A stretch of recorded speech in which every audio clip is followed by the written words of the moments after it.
Hi there, Joe Canuck. Jimmy Townsend here. You asked me about what my charges were about, and I thought probably making a video about it would be the quickest thing because I keep explaining the same thing over and over to people. And as well as that, many people send me messages about what they're facing with the system and everything and ask me if I have advice. And we all kind of work together as Canadians trying to help each other out and all that other sort of stuff because we have the illusion of freedom and believe that, we should look out for each other and stuff like that, which is a really wonderful sentiment and everything. And so,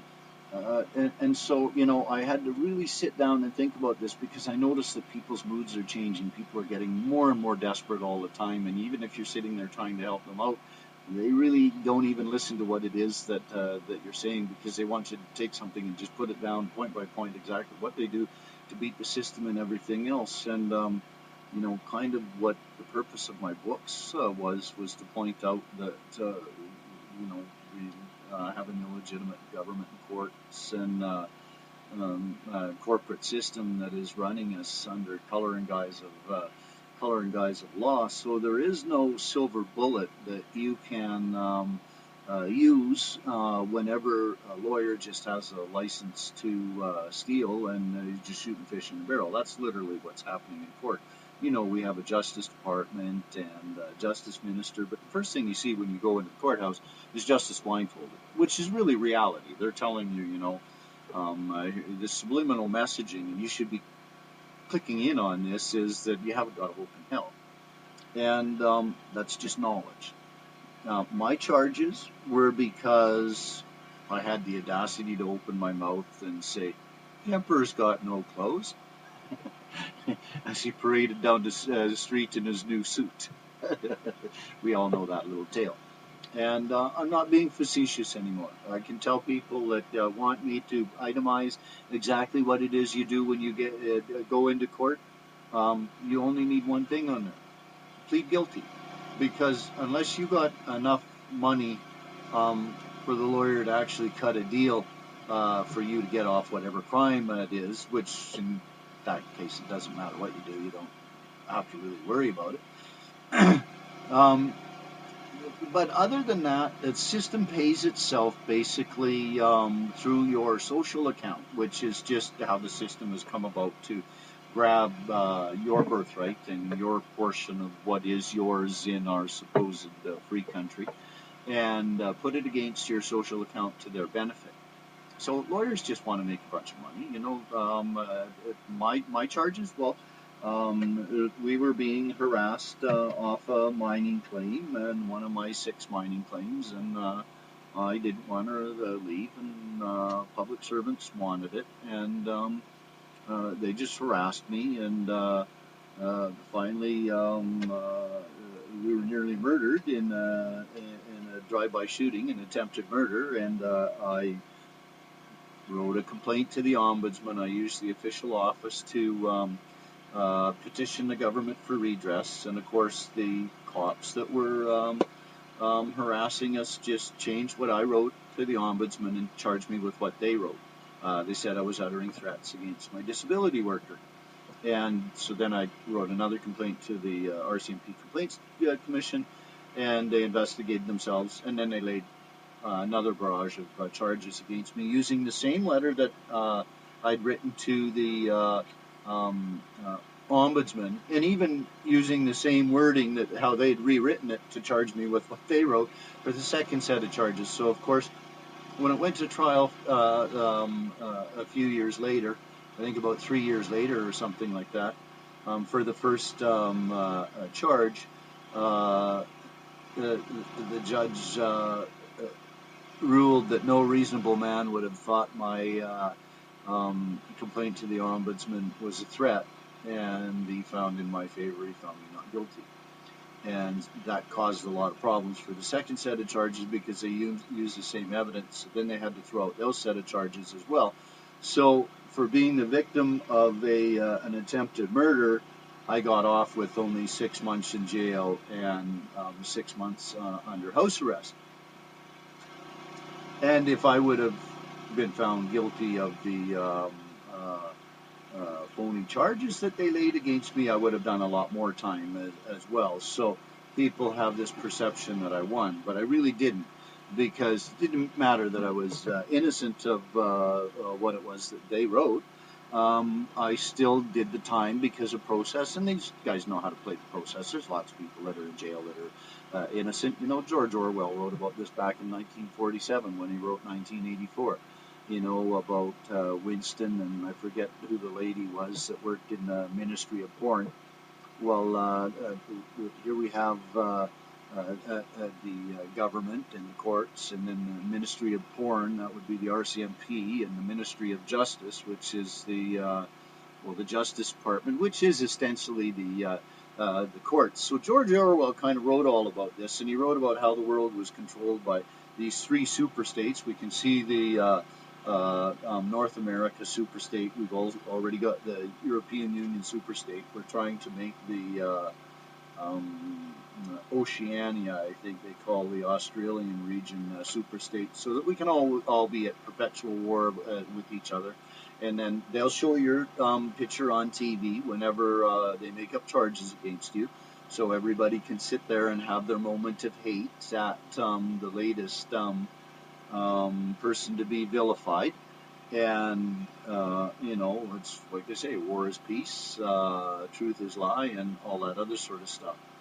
So to give these people, to answer your question, Joe, my charges were all about I dared to say something, and pissed off a bunch of people, so they our lives are destroyed. While I was in jail, they reassessed my wife $257,000 in income tax for 2007, a year that I was basically bedridden, and we only got $12,000 in disability payments. So she's at a tax rate of 2,400%. So anybody that has a perception out there that we've won anything by trying to fight these government offices, you're absolutely wrong. And this is why the government does this to us, to make examples of us so that you all learn, right? Because, like they wrote in my pre-sentence report, I'm too smart for my own good. They still called everybody on my resume and asked them about me and said, oh, he's been charged. We can't tell you what he's been charged with. I talked to some of the people they called. We can't tell you what he's been charged with, but we'd like to know everything about him. They do everything they can to turn your life inside out, upside down, topsy-turvy. On our mining claim, they brought out the forestry, the range, the RCMP. Well, the RCMP are essentially the ones behind the gang stalking and the public harassment. They get everybody to go for you, and they escort them out there to make sure that they're protected and stuff like that, because they've given them this guy's psychotic, delusional, he's violent. Always calling me violent. I don't know why I've never been charged with assault or violence or anything else like that if I'm all of these big bad things, or why I have a university education or patents or copyrights or books or anything else that I've written. And not just my political writing. Yes, I have written a couple of political books, but I've also written a religious text called Maximization. I've also written a music text that teaches music in a very easy method. It can get you playing guitar in an hour. Teaches you how to do quick multiplication mathematics, which is something I invented to multiply numbers very quickly in your head.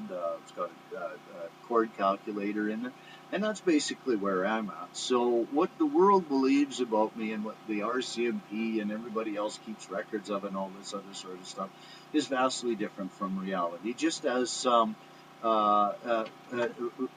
Winston, who worked for the propaganda department and saw the truth coming in and had to rewrite it for the TV because truth and lies and all that other sort of stuff.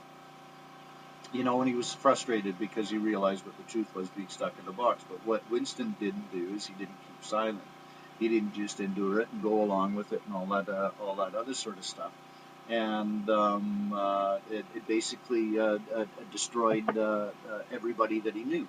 And see, that's how the system works. They will destroy everybody that you know in order to get at you, in order to bring you down. The more you fight, the more of a circle of wounded you will have around you until you have nobody left in your life.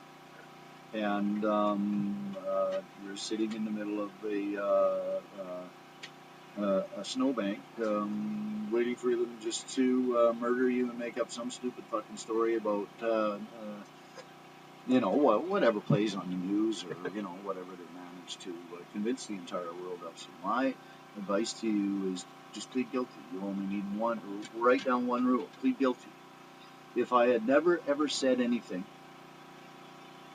if I'd have killed myself years ago whenever they, no, if I'd have never said anything, I'd have never come under attack by anybody. But if you do accidentally say something because you actually really fucking stupid, excuse me, and you believe that you're free, kill yourself, because it's much easier. Because that's what the system wants to do to you anyways. As far as how it maximizes profits, just keep in mind that the government, the courts, the police system, the prisons, they're all just private businesses, and so they're just, there's a reason they disarm you and they're all armed. It's so they have absolute control over your life. They can say whatever they want. They back each other up. It doesn't matter what crimes they commit. They'll never ever go to court or anything else. They just want a piece of you. And the thing is I got told when I went into jail, just plead guilty. You'll be out of here in no time. Like I got told over and over by guards, by the warden, by the sheriffs. Why don't you just plead guilty? It's a non-issue. You'll have a criminal record, so what? Who doesn't? You'll be out of here. And I was obstinate. They wrote in my pre-sentence report, I'm too smart for my own good. And, fuck, who cares if you're guilty? If you want to know if you're guilty of something, just watch the news. And go with whatever it is that they say about you, because that's what everybody believes anyways. That's the hate box, and once you're on there, this is our hate screen. This guy's known in the RCMP. So it doesn't matter if you're known as an attempted murder victim or anything else. If you don't plead guilty and make it easy for them just to populate their cells and just to make their money, because everybody in Canada is broke because of the financial system and destitute anyways. So you have to think of profits, because that's how the corporation thinks of as the bottom line. And their profits are going to be predicated upon what? Income minus expenses. Now, the more expense you cause them by being in court, that cuts into their bottom line. So the harder you fight, the worse it's going to be for you. And I was fucking stupid, because I thought, well, where's justice and everything, right? Because I didn't twig in on the poster sitting there. Look at, we're playing pin the tail on a donkey, right? Just shut your mouth, go along with it, get a criminal record so that you can never say anything again, because everybody knows you're a convicted criminal. And we got you out of here. That's it. Your reputation is finally damaged beyond, the retribution. And that's the final say in the whole thing. And it gives them absolute power, absolute control. All that stuff that you're taught in school, it's all bullshit. I mean, I have a formal post-secondary education, economics and political science. I majored in management and information systems. I can do anything with a computer system. I'm a systems analyst. I write a software emulation of the human brain. I thought, I'm going to put this whole system into my software and see how it all works. Oh, brilliant idea. And then here, write a book about how the whole fucking thing works so that everybody involved in the system goes south. So advice, get yourself a piece of paper. 1, plead guilty. It's the easiest way out of the whole thing. Don't make yourself a target just because you fall for the line about being free. And the truth, well, didn't Supreme Court Justice Rothstein just rule that the truth wasn't relevant? Think about that. Truth is lies, slavery is freedom. What was the other one? Peace is war. Yeah. Peace is war. There you go. We're fighting for freedom in Afghanistan in an illegal and undeclared war. It's not to control the opium poppies because we don't do drugs. Peace and love you all. I hope that answers your question there, Joe Canuck, and anybody else that wants me to write down on a piece of paper exactly what you do to win. And remember, winning is coming out of a fight the least scathed. Okay? You don't ever win. You live in Canada. You do not ever win. Come out of the fight the least scathed. Look after your family. Be a fucking worm. Eat shit and let flowers grow out of your mouth because they look good on your grave. Peace, y'all.